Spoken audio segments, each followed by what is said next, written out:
Hi everyone. This is my camera equipment. Today is Phụ kiện thì không ạ. Giá trên hệ thống là giá như xe hết rồi. Phụ kiện đi kèm phụ kiện mình phải đẹp này. đỏ với màu trắng là bằng tiền nhau ạ.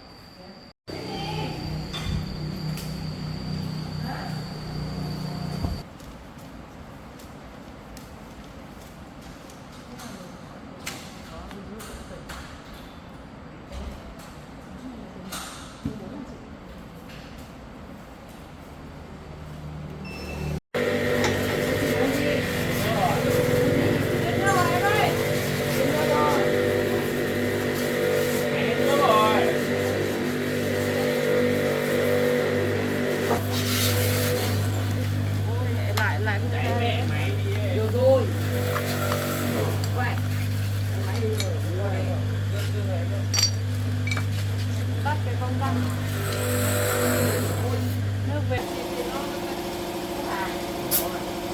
chứ nó không phải thùng à? Thùng là bơm tiếp à?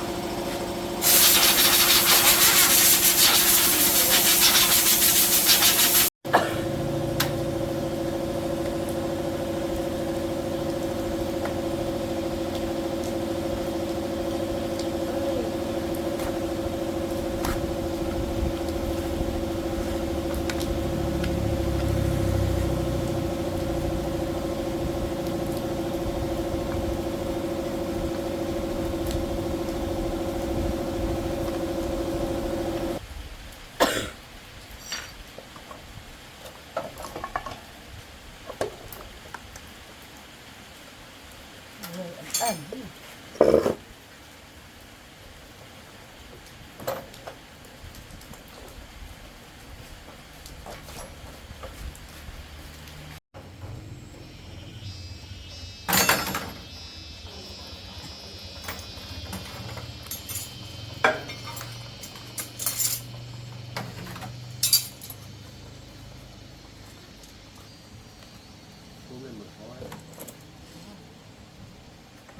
Được có hay không?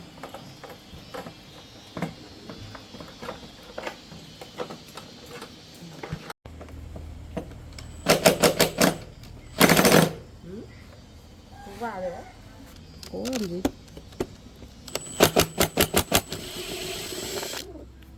Sợ hỏng.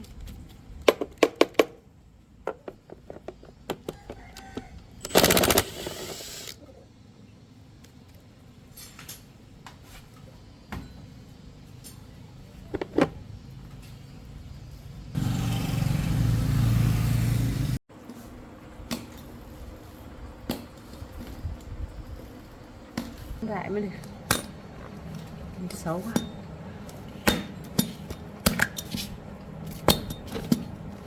Ai kim mà. Kim trên kim dưới. Bỏ lại hết á.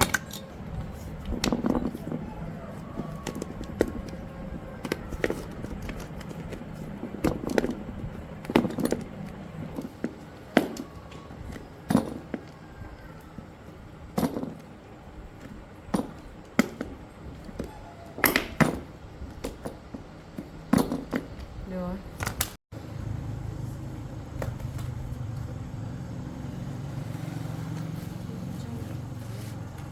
Xếp loại ra.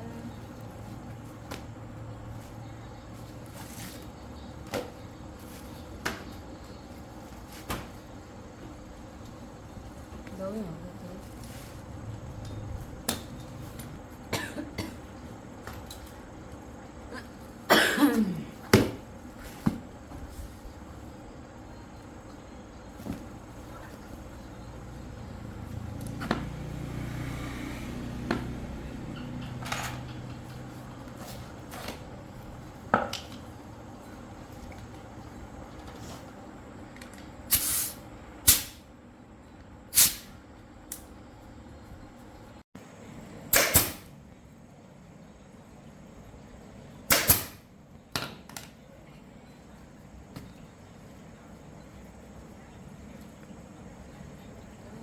Cầm đấy ở đấy cầm vào nó cứ trơn trơn ấy.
xuống lên thăm nào mắt nhắm hạt đấy thôi kể khóc.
Chú.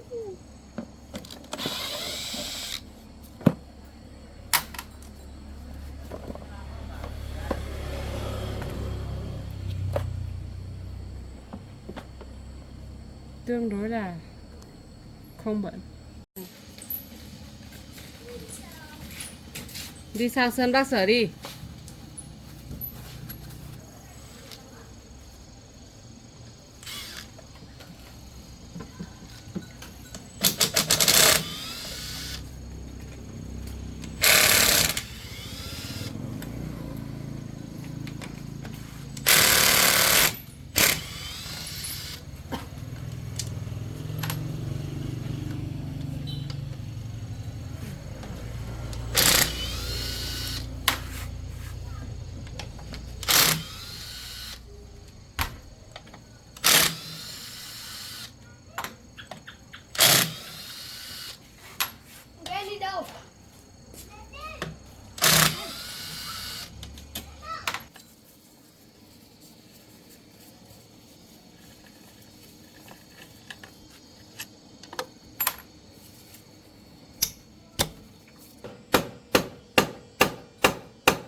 đi cũ mới.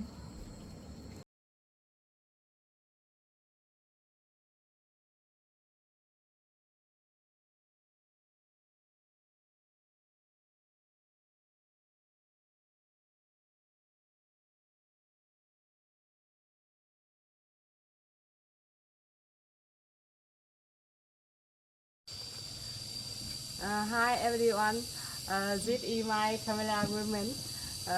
Today I her 400 day working with me. On her birthday, I will buy her a new motorbike. Please follow your journey. Let's go. Ken ngồi nhá.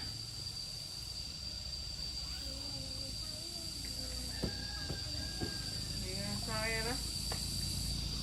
Thế ai lái xe, em lái xe à? Không ở nhà nhá.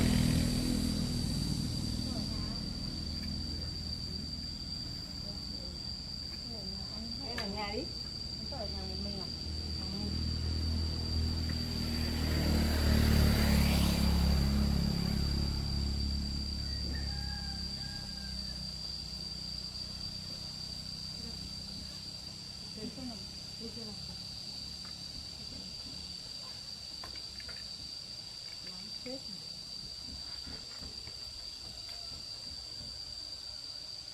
Đi, em ngồi lên đây. Thế bác ngồi với chứ. Không thì rơi đấy.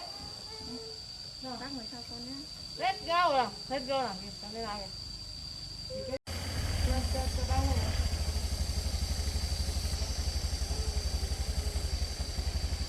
Tí cho ở nhà đây.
xe số thôi nhỉ.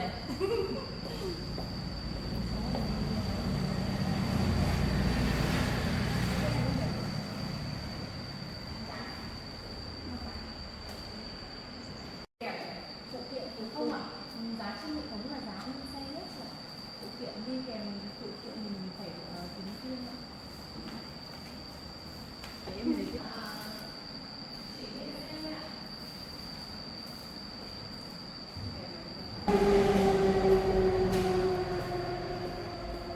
Đây hôm qua con nghĩ hay là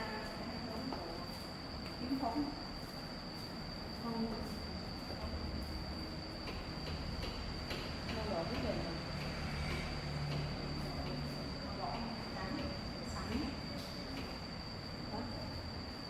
xe màu trắng á,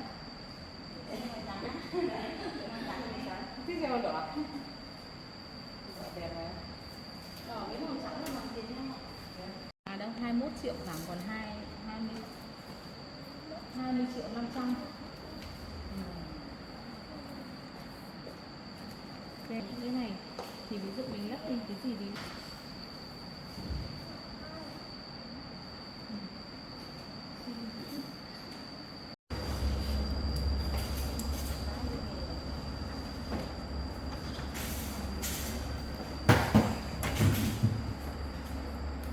nhà có rồi.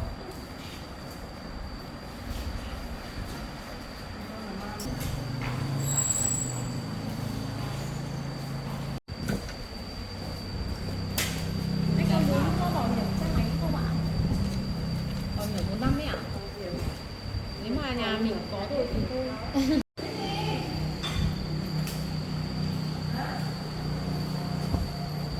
Em mới to vào.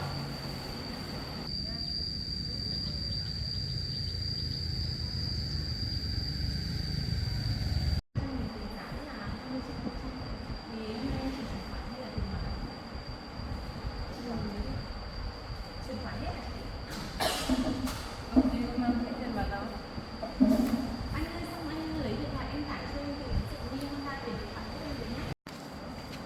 Để em không phải bảo này. Vì đen thì đi cho.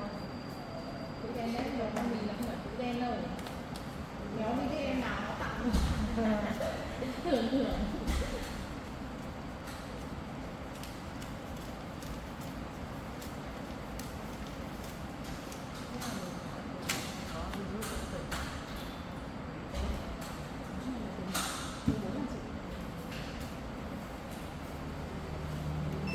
L6 xem đi.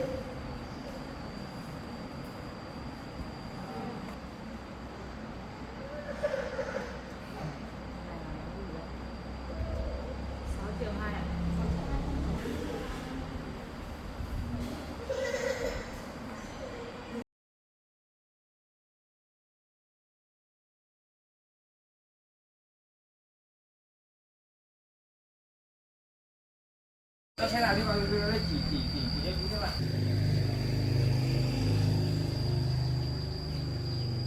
Nhà nó ra bảo bố trả tiền họ lấy về cho.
Nắng quá. Rồi mua bằng được xe kia nhưng mà con